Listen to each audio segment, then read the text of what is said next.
facades. Same through, this kind of goes through all the districts except for our single family. And this is an overlay. We will require screening over utility boxes. On this one, minimum of 1 tree per 0. 0.2. Most single-family lots are 0.25. So the single family, that would be exempt from this. Yeah. 10. All right.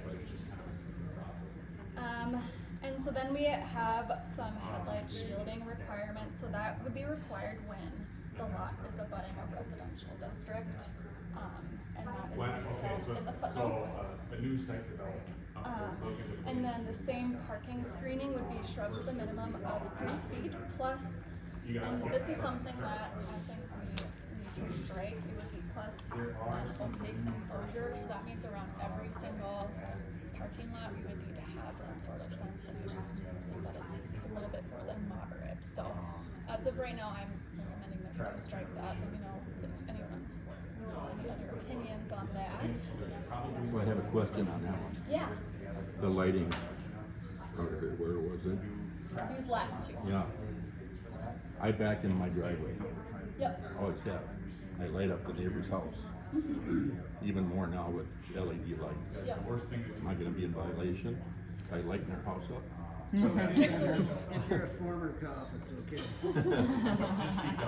You're Yeah, exempt. so this, I'm exempt. yeah, so this Okay. is, that would be your car headlights. This would this kind of goes more into like your garage lights, and that's just our, we detail that more in our lighting section. And this is all for new builds. Yes, correct. Yeah, we wouldn't go back and change anything that's already there. If I'm good in.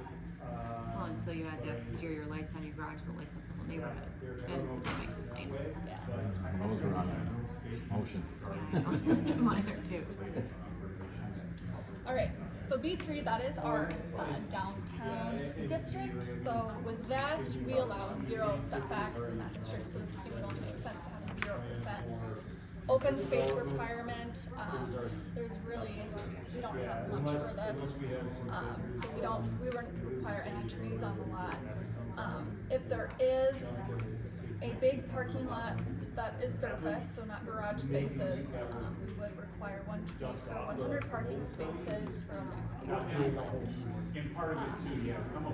No front planting requirements, utility screening, headlight shielding would be required, and then no parking screening.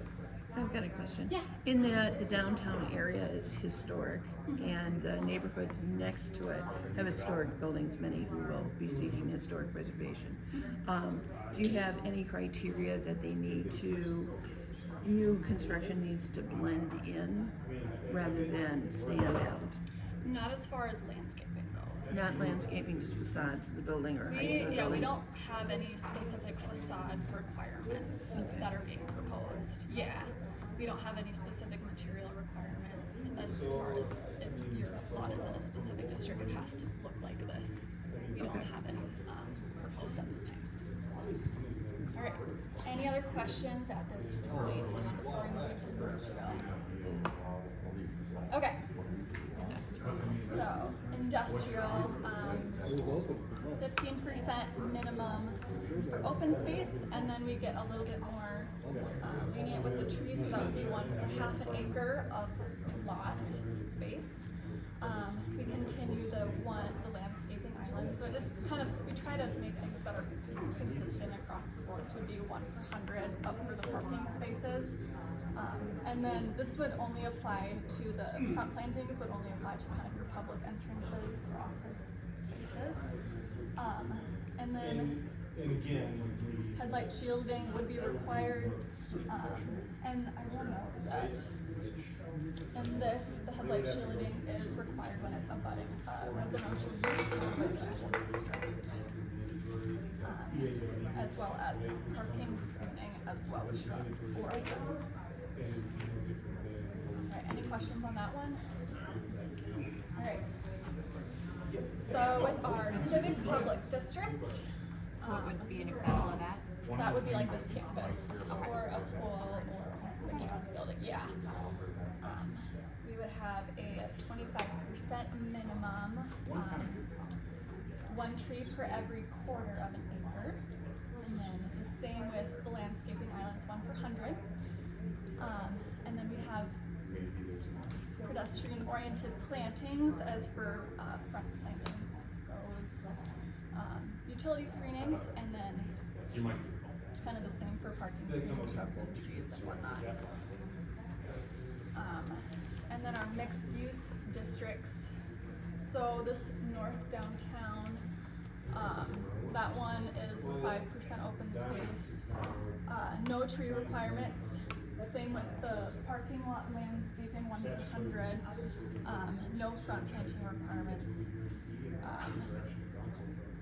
And then utility screening, headlight shielding would be required with other residential uses or districts. And then, yeah. And then parking screening, I just went over that one. And then our last one would be mixed use neighborhood. So that one would be 20% open space requirement. We wouldn't have any tree requirements for that district. The same parking lot, 1 per 100. Foundation plantings would be required, and then screening would be required for utilities, as well as headlight shielding would be required for residential use or district. So that is everything here.